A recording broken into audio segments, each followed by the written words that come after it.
Negara jangan sampai lupa bahwa revolusi Prancis itu dimulai ketika rakyatnya tercekik pajak, pejabatnya hidup bermewah-mewah, dan rakyatnya mati di tangan aparat. Jangan sampai kekuasaan memulai revolusi yang mereka tidak pernah inginkan. Hari ini kita saksikan teman-teman, jalanan ini menjadi jalanan milik rakyat. Sudah sewajarnya, toh rakyat dari pajak yang membuat jalanan ini berdiri dan dibangun. Revolusi Prancis dimulai ketika Raja Lu memberikan pajak gila-gilaan. Seperti sekarang persis, BPJS naik, PPN 12%, PBB ribuan persen, dan pajak-pajak lain yang mencekik negara. Tapi ujung-ujungnya apa? Buat kita? Bukan buat orang yang ada di sini.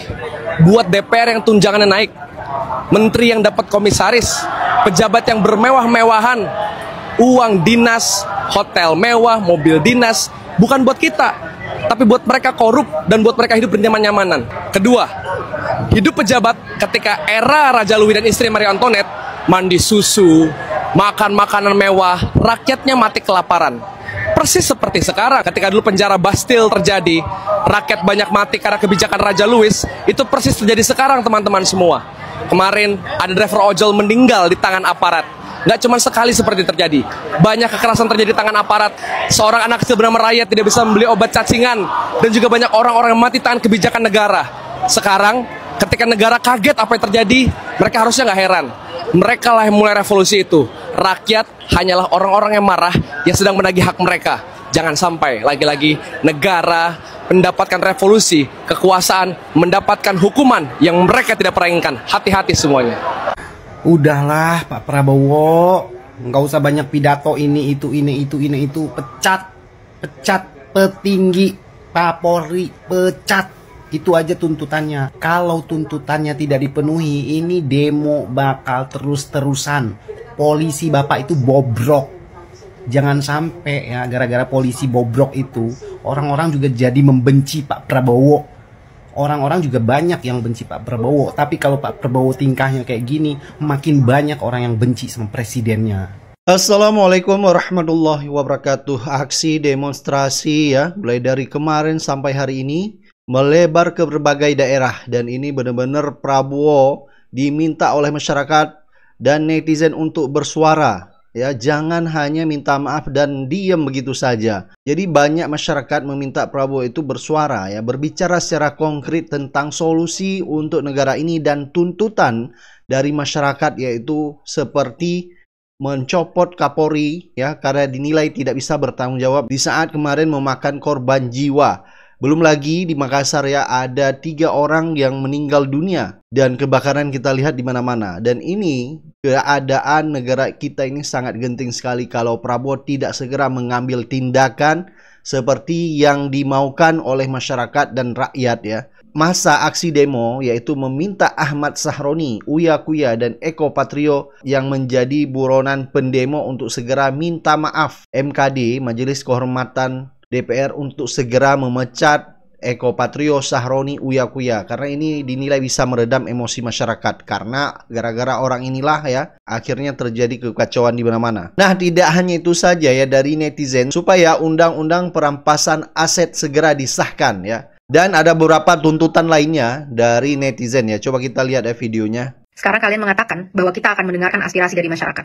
Kita akan melaksanakan aspirasi dari masyarakat tanpa menjelaskan aspirasi apa yang kalian maksud, aspirasi apa yang kalian dengar dari masyarakat. Sudah terlalu banyak kata-kata kosong, janji-janji kosong yang dilemparkan kepada kita semua dan tidak ditepati. Tapi kali ini kita menuntut kalian untuk punya akuntabilitas, untuk bertanggung jawab dengan kata-kata kalian bahwa kalian akan melakukan aspirasi dari masyarakat. Bagaimana anggota parlemen yang berjumlah 580 orang dibayar dari pajak masyarakat itu tidak berhasil mendengarkan aspirasi masyarakat, sementara gerakan-gerakan di sosial media yang tidak dibayar oleh siapapun yang terjadi secara sukarela bisa mencapai pergerakan yang seperti ini. Harusnya kalian semua merasa malu dengan apa yang terjadi di situasi Indonesia saat ini.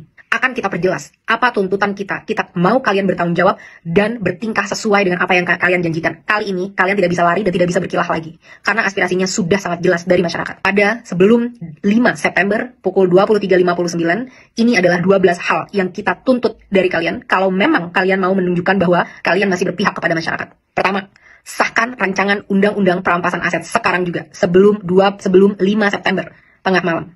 Kedua, pecat anggota DPR yang terbukti menghina rakyat, Ahmad Syaroni, Deddy Sitorus, Bambang Pacul, dan yang lain-lain itu yang berjoget-joget di parlemen. Mereka yang hanya mewakili kepentingan partai politik dan tidak kredibel untuk merepresentasikan kita, apalagi membuat kebijakan-kebijakan. Kita minta KPK, pahlawan kita, untuk segera cek seluruh harta dan aset mereka. Apakah itu didapat dari uang yang benar-benar legal atau ada permainan-permainan dari harta-harta tersebut. Crazy rich itu tidak mungkin bisa sekaya itu tanpa melakukan hal-hal yang tidak dibenarkan secara hukum. 3. Bebaskan pihak-pihak yang kalian tahan karena menyampaikan aspirasinya. Jangan salahkan semua terhadap masyarakat. Kalian juga harus bisa refleksi kenapa masyarakat bisa sampai semarah itu. Karena kalian selama ini sudah benar-benar tuli dan mati empati terhadap aspirasi dari masyarakat. Saat kita mau mendatangi rumah kita sendiri yang kita bayar dan kita bangun dengan hasil keringat sendiri, kita dipertemukan dan dihajar dengan aparat-aparat dan segala peralatan yang dibeli dari hasil pajak rakyat. Bebaskan mereka semua. Mereka hanya mau melakukan aspirasi. 4. Reformasi DPR. Kalau memang kalian tidak mau DPR dibubarkan, maka reformasi habis-habisan bagaimana cara kalian bekerja. 1. Audit secara transparan. Apa isi dari anggaran 9,6 triliun per tahun di tahun ini dan tahun depan? Apa itu? Setiap sennya kita mau tahu dengan jelas. Dan setelahnya, setelah 7 hari, kita mau kalian laporkan penyerapan anggarannya setidaknya setiap bulan kepada rakyat. Kita mau tahu apakah investasi kita itu benar-benar membuktikan dan memberikan kesejahteraan, atau ini semua hanya investasi bodong untuk kepentingan-kepentingan pihak-pihak tertentu. 2. Rampingkan segala anggaran. Tidak ada tunjangan-tunjangan ini, itu, tunjangan beras, dan lain sebagainya. Dan rampingkan jumlah anggota DPR. Bersihkan DPR dari pengkhianat-pengkhianat rakyat. Pengkhianat-pengkhianat bosnya sendiri. Potong semua anggaran yang tidak urgent untuk kesejahteraan masyarakat. Rapat-rapat, kunjungan kerja ke luar negeri, patwal, dan semua itu tidak ada hubungannya dengan kesejahteraan masyarakat. Hentikan budaya gila hormat, karena kalian semua adalah karyawan. Bertingkahlah seperti karyawan. 3. Tolak mantan napi korupsi sebagai anggota DPR ataupun anggota BUMN. Tidak ada lagi penghargaan terhadap pengkhianat bangsa yang merampok kekayaan rakyat. 4. Hapuskan semua perlakuan istimewa yang menciptakan kesenjangan antara rakyat dan parlemen, yang membuat parlemen mati empatinya dan tidak mampu membuat kebijakan yang berpihak kepada rakyat. Contohnya, bayar pajak tidak boleh lagi ditanggung oleh APBN, harus ditanggung oleh individu. Kita tidak mau lagi melihat ada pengawalan khusus terhadap anggota parlemen. Mereka harus bertingkah layaknya masyarakat. Semua hidup kita urgent, apalagi kita yang bayarin gaji kalian dan infrastruktur dan operasional keberlangsungannya negara ini. Kita yang lebih penting dibanding kalian. Transportasi, tidak ada tunjangan mobil, cukup tunjangan untuk naik transportasi umum. 4. Hapuskan pensiunan seumur hidup bagi para anggota-anggota DPR yang masa kerjanya hanya 1 periode. Kita tidak mau lagi membayari mereka sampai akhir hayat kalau memang mereka tidak mau mengabdi dengan tulus kepada masyarakat. Kedepannya, kita mau KPK atau BPK untuk meninjau dan memeriksa harta dari segala anggota DPR, dan kita mau transparansi yang besar-besaran. Semua rapat-rapat diskusi kita mau itu ditunjukkan live secara online ke rakyat. Bahkan kalau bisa, rakyat harus selalu boleh masuk ke gedung DPR untuk mendengarkan dan melihat apa yang karyawannya sedang lakukan. 5. Tunjangan gaji dan tunjangan-tunjangan yang lain, total take home pay, total yang bisa kalian bawa pulang, tidak boleh melebihi 5 kali upah minimum UMR nasional dari masyarakat. Harus jelas kemana setiap anggaran-anggaran ini, dan kita mau jelas berapa yang diterima. Tidak boleh lagi ada kesimpang siuran yang berkata ada yang menerima segini, segitu, dan lain sebagainya. Harus jelas berapa yang diterima sebagai take home pay, kita harus tahu itu. 6. Tetapkan KPI, Key Performance Indicator, yang terukur bagi anggota DPR sebagai standar kinerja. Berapa RUU yang harus kalian sahkan, berapa RUU prioritas, dan lain sebagainya, harus dengan aturan yang jelas. Kedepannya, evaluasi dan pecat anggota-anggota yang tidak bisa bekerja dengan benar, yang tidak datang saat-saat rapat, yang tidak bisa menghasilkan RUU yang diminta oleh rakyat. Laporkan semua progress, achievement, challenges secara berkala kepada rakyat. Kita berhak tahu apa yang terjadi di dalam ruang DPR. 7. Audit secara menyeluruh terhadap BUMN untuk memastikan profitabilitas. Kalian bisa tahu apa yang kira-kira mau diambil untuk ini, tapi BUMN kita rugi puluhan triliun setiap tahun. Satu BUMN. Saat banyak BUMN-nya berapa ratus triliun yang dirugikan oleh BUMN ini. Benar-benar tidak capable dalam memanage usaha badan milik negara. Karena komisarisnya hanyalah untuk tukar-tukaran kursi, negosiasi, kekuasaan dari partai politik, tapi bukan diisi oleh orang-orang yang kredibel di bidangnya. 8. Batalkan rencana kenaikan pajak yang sudah sangat memberatkan masyarakat, termasuk rencana kenaikan BPJS kepada masyarakat. Berhenti mencekik dan memeras kita, saatnya kalian bekerja. 9. Adili pembunuh pahlawan kita, Afan, seberat-beratnya. Aparat harus tahu konsekuensi apabila mereka menggunakan power di jalan yang salah. Negara harus menanggung dampak dari semua ini, karena semua ini terjadi karena kegagalan kalian menanggung keluarga dari Afan. Lengserkan Kapolri. Kapolri telah gagal memberikan komando untuk melindungi masyarakat. 10. Berikan standar gaji yang layak terhadap pahlawan bangsa kita, guru-guru di Indonesia, termasuk juga nakes-nakes di Indonesia. 11. Reformasi kinerja kepolisian habis-habisan. Mereka harus profesional, berpihak dan berempati kepada rakyat, punya kemampuan emosi yang baik, sehingga tidak menyalahgunakan senjata sebesar itu yang mereka punya. Mereka di sini untuk melindungi rakyat, bukan untuk membela kepentingan penguasa. Saat kasus-kasus terjadi, banyak banget yang loyo, lama, dan lain sebagainya. Tapi saat itu tentang demonstrasi, betapa canggih alat-alat yang kalian punya. Betapa banyak amunisi yang kalian punya untuk ditembakkan kepada masyarakat yang membayar gaji mereka setiap hari. Reformasi ini semua. Aspirasi sudah sangat jelas. Kalian punya 7 hari untuk bisa mewujudkan ini kalau memang kalian pantas memegang kedaulatan rakyat. Kita akan buktikan bersama-sama apakah kalian mampu dan benar-benar capable dalam melakukan ini, atau benar apa yang memang kita inginkan untuk membubarkan DPR. DPR tidak harus bubar kalau kalian benar-benar bisa bertanggung jawab dengan kekuasaan kalian dan menampung aspirasi rakyat. Jangan sampai ada lagi darah-darah dari pahlawan-pahlawan demokrasi kita yang berceceran di jalan. Jangan sampai ada lagi intimidasi-intimidasi untuk orang tidak bersuara di negaranya sendiri. Hentikan segala intrik-intrik politik yang menjijikan dan busuk ini. Mulai bekerja dari sekarang. Buktikan 7 hari dari sekarang, mampukah kalian bertanggung jawab, pantaskah kalian digaji dari duit masyarakat. Nah, sampai pengamat militer akhirnya buka suara, Prabowo masuk dalam jebakan geng Solo. Ini skenario 98 yang dimodifikasi. Ada macam spekulasi yang beredar ya, seperti yang disampaikan oleh Hendro Priyono, bahwa aksi demonstrasi ditunggangi oleh negara lain, bangsa asing. Tetapi ini dibantah sendiri oleh pengamat politik yaitu Faisal Assegaf ya. Jadi dinilai Hendro Priyono ini justru adalah pengkhianat. Pada waktunya saya bisa sampaikan namanya yang main. Ya, itu dari sana, dari luar. Orang yang dari luar hanya menggerakkan kaki tangan yang ada di dalam. Dan saya sangat yakin bahwa kaki tangannya di dalam ini tidak ngerti bahwa dia dipakai. Itu ya, tapi pada waktunya nanti harus dibuka. Siapa Hendro Priyono yang keluar mengatakan ada dalang, sudah ada saya kantongi namanya, kamu dalangnya, kami harus ditangkap Hendro Priyono. Kamu berhenti untuk menipu publik dengan manuver-manuver politik, dengan seolah-olah kamu satu jenderal senior, mantan intelijen yang hebat. Kamu nggak dihitung. Di tahun 98 orang kayak Hendro ini, kalau ada mahasiswa demo, dia ngumpat, dia lari. Dia sembunyi di gorong-gorong. Namanya kemudian muncul dengan dugaan keterlibatannya dalam kasus Munir. Namanya muncul dalam kasus Lampung Berdarah. Namanya muncul dalam peristiwa-peristiwa kekerasan terhadap rakyat kecil. Publik.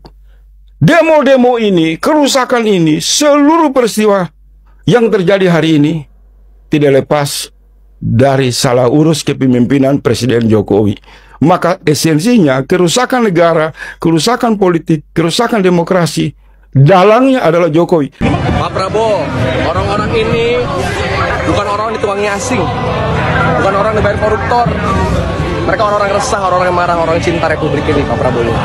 Buat Syahroni, apakah ini mereka seperti terlihat orang-orang tolol?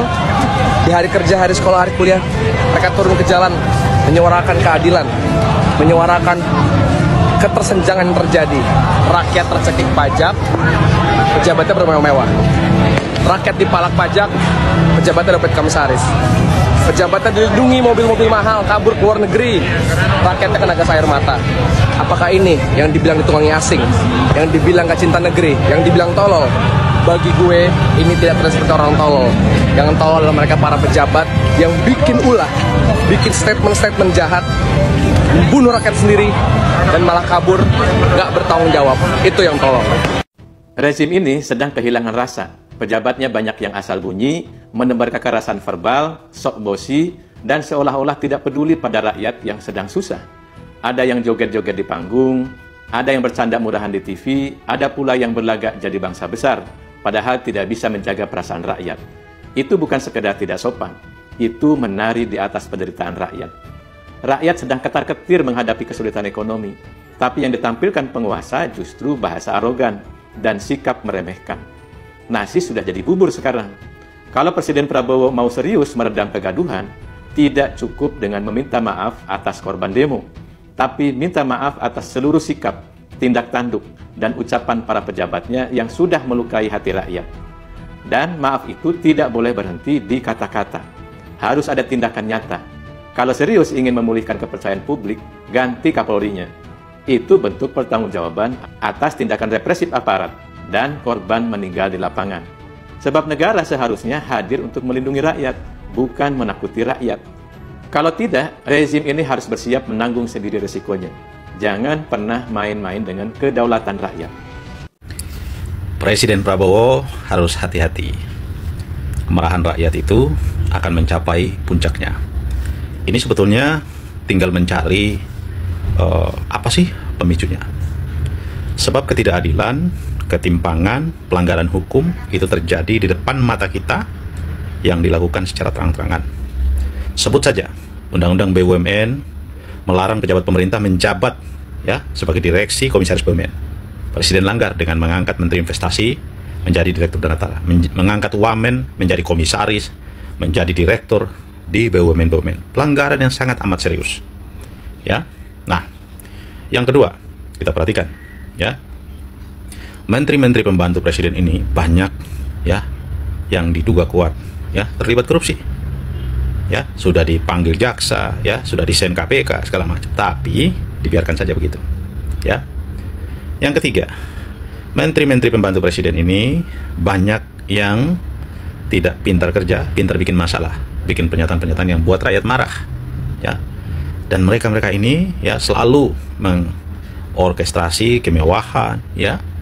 Selalu memamerkan kemewahan dan membuat rakyat jadi jenuh, jadi marah, jadi apa ya? Membuat masalah.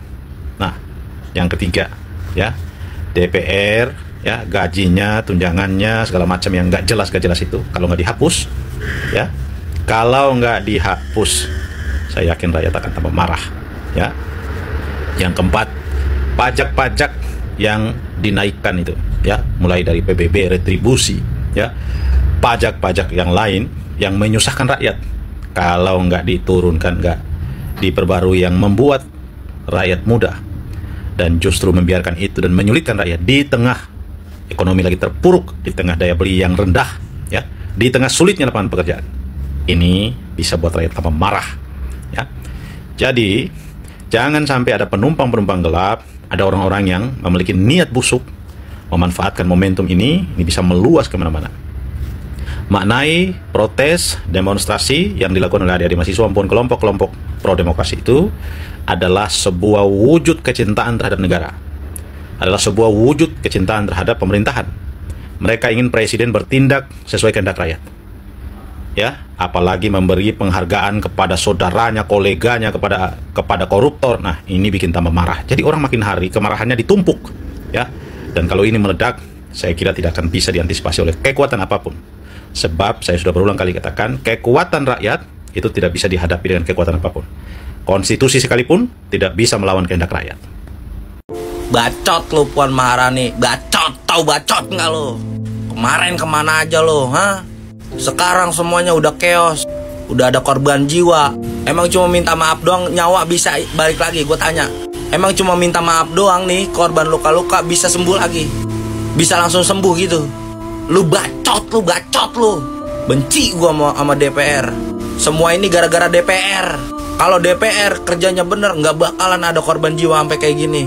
Makanya kalau mikir pakai otak, jangan pakai pantat. Dengan kata-kata maaf lu, emang nyawa bisa balik lagi? Gue tanya. Rakyat diem ditindas, giliran bersuara dilindas. Itu yang lu mau, ah? Mau sampai berapa banyak korban jiwa lagi yang lu mau, ah? DPR perwakilan rakyat tai. Nggak pantas lu dipanggil perwakilan rakyat. Ingat ya, gua sebagai rakyat Indonesia, gua nggak ikhlas gua bayar pajak buat gaji semua pejabat di Indonesia, kecuali pejabat yang kerjanya benar. Ngerti kan lu kalau orang udah nggak ikhlas gimana? DPR akan berbenah apa? Dari kemarin kemana aja lu? Giliran udah ada korban jiwa sampai kayak gini lu baru nongol lu. Gua jambak lu. Medat banget lu. Yang terhormat Bapak Presiden Negara Republik Indonesia, Bapak Prabowo Subianto. Saya Nyai Dewi Tanjung. Bapak Presiden, saat ini negara kita tengah tidak baik-baik saja. Rakyat sedang marah dan emosi, kecewa.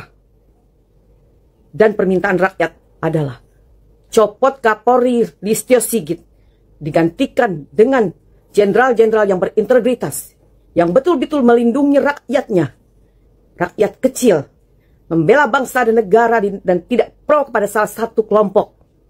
Satu lagi Bapak Presiden yang terhormat, segera ganti menteri-menteri yang selama ini bikin gaduh, bikin blunder, yang membuat rakyat bingung dan marah kepada pemerintahan Bapak. Menteri-menteri yang tidak pro kepada rakyat, menteri-menteri yang punya misi ingin menggoyangkan pemerintahan. Saya, Nyai Dewi Tanjung, yakin beberapa menteri itu tidak betul-betul tulus mendukung pemerintahan Bapak. Jadi berhati-hatilah Bapak. Sebelum mereka semakin merajalela, maka tindak tegas, ganti segera beberapa menteri tersebut demi stabilitas keamanan negara, demi rakyat Indonesia. Bapak Prabowo Subianto, satu pesan Nyai, jangan mudah percaya dan berhati-hatilah. Banyak di dalam sana musang berbulu domba. Di depan Bapak manis, di belakang Bapak tidak. Saya sebagai rakyat kecil hanya bisa mendoakan yang terbaik untuk Bapak Prabowo Subianto selama memimpin bangsa dan negara. Jaga kesehatan Bapak dan jangan pernah mudah percaya dengan orang-orang yang bersikap manis kepada Bapak. Karena sebenar-benarnya mereka tidak betul-betul tulus mendukung Bapak. Terima kasih Bapak. Selamat berjuang untuk bangsa dan negara kita. Merdeka. Teman-teman, kalian udah lihat posannya Neo Historia yang ini belum? Ya, dan gue sendiri pun mengalami. Gue hari ini sudah mengalami 20 ancaman pembunuhan. Itu belum lagi terhitung sama DM-DM rasisme dan yang lain-lainnya. Teman-teman, kita hari ini tuh lagi diadu domba. Jangan sampai mau kita diadu domba, teman-teman. Ya, kemarahan kita tuh kepada pemerintah, kepada DPR, kepada pemerintah eksekutif. Jangan sampai kita dipecah belah lagi. Jangan sampai kejadian tahun 98 tulang lagi. Teman-teman, kita satu perjuangan. Gua juga satu perjuangan sama kalian, teman-teman. Ya, walaupun mata gua sipit, walaupun kulit gua agak putih, gua orang Indonesia, teman-teman. Dan gua selalu menyuarakan, gua di pihak kalian, teman-teman. Kita etnis-etnis Tionghoa ada di pihak kalian. Jangan mau kita diadu domba lagi, teman-teman. Dan buzzer-buzzer pun sekarang sudah mulai menyuarakan hal itu. Mulai membakar lagi kepada etnis Tionghoa. Kenapa? Karena itu yang paling gampang untuk dibenci. Jangan sampai kemarahan kita ini beralih, teman-teman. Ya, jangan sampai hal yang buruk kembali lagi, sejarah yang tidak ingin kita ulang kembali lagi, teman-teman. Tolong share video ini, sebarkan awareness, teman-teman, bahwa kita itu satu tanah air, satu bangsa, kita satu Indonesia, teman-teman. Terima kasih banyak. Kayak di saat-saat kayak gini ada aja buzzer yang mau dibayar, lu bayangin. Maksudnya, lu butuh duit. Ya jangan kayak gitu. Mending lu jualan Aqua di pas lagi demo. Pasti banyak yang beli. Masuk akal menurut gue. Provokator-provokator komen ngomong gini, guys, mendingan kalian demo di bandara, mall, apaan, rumah sakit. Lu dibayar berapa sih buat ngomong kayak gitu? Template semuanya kayak gitu. Lu dibayar berapa buat ngomong kayak gitu? Satu, itu salah ya, tidak pada tempatnya. Dua, lu kata di bandara, di mall, itu kan ada teman-teman kita juga pada kerja. Ngerti gak lu? Pada kerja, orang-orang pada kerja. Terus lu, kita jadi gampang disalahin kalau di situ. Karena apa? Satu, nggak pada tempatnya. Lu ngapain demo di mall? Depan Uniqlo kali lu begini-begini. Hahaha. Di bandara, di apa? Di rumah sakit. Rumah sakit itu tempat tenang. Lu demo di situ. Maksud gua, tolong dong, jangan kayak bangsat gitu loh, jangan kayak bangsat. Udah cukup udah. Lu mau demo ya di depan, di jalanan loh, demo bareng orang-orang. Lu dibayar berapa sih buat nge-copy paste tulisan kayak gitu, komen kayak gitu, dibayar berapa? 200 ribu. Ya, cuman gara-gara 200 ribu lu bikin satu dunia runtuh, bikin orang makin kacau, kata gua. Tapi yang terakhir gue tetap salut sama ibu-ibu yang pakai jilbab pink. 200 jempol untuk ibu. I love you, ibu. Ini kasih lain bagaimana agar geng Solo segera cabut ya dari kekuasaan itu dengan dipretelin semua kekuasaannya. Ketika isu ijazah palsu mencuat, tidak ada satupun partai yang berbunyi, tidak ada satupun yang membela. Kemudian ditempatkannya orang-orang terbaiknya Pak Prabowo di kasus-kasus yang mengarah pada geng Solo. Urusan laptop, urusan timah, urusan bea cukai, urusan judi online, Pertamina, dan lain-lain, diminta orang-orang tim terbaiknya Pak Prabowo untuk mengawasi. Artinya apa? Ini pesan bahwa segala bentuk penyelewengan, mafia, oligarki disikat habis. Makin seru di permainan.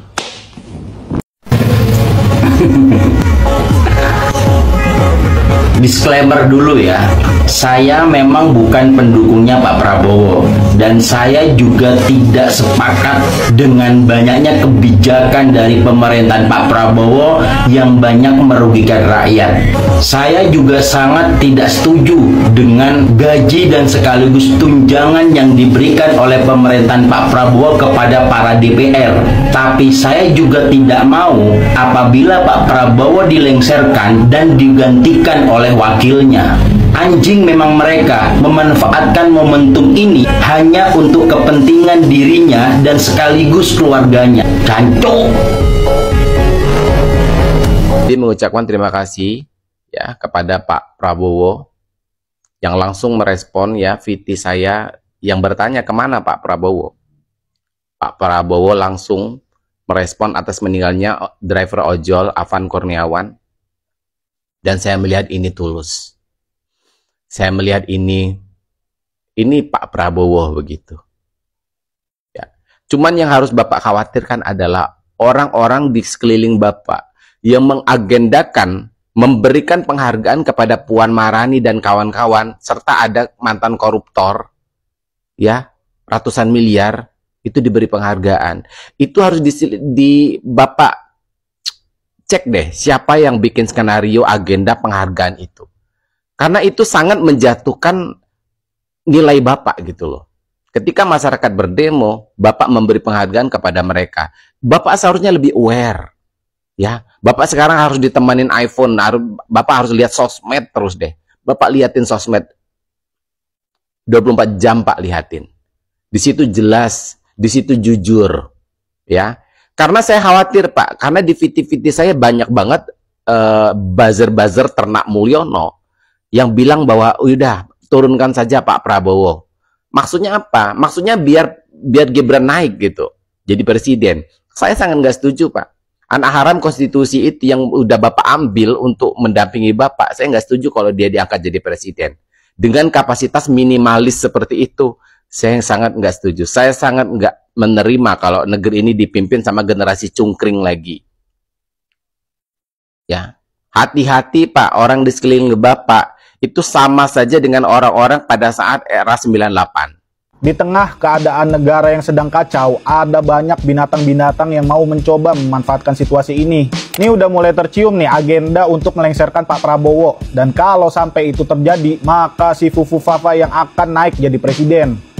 Kemarahan rakyat saat ini yang sedang terjadi mau dijadikan momen untuk menusuk Pak Presiden dari belakang.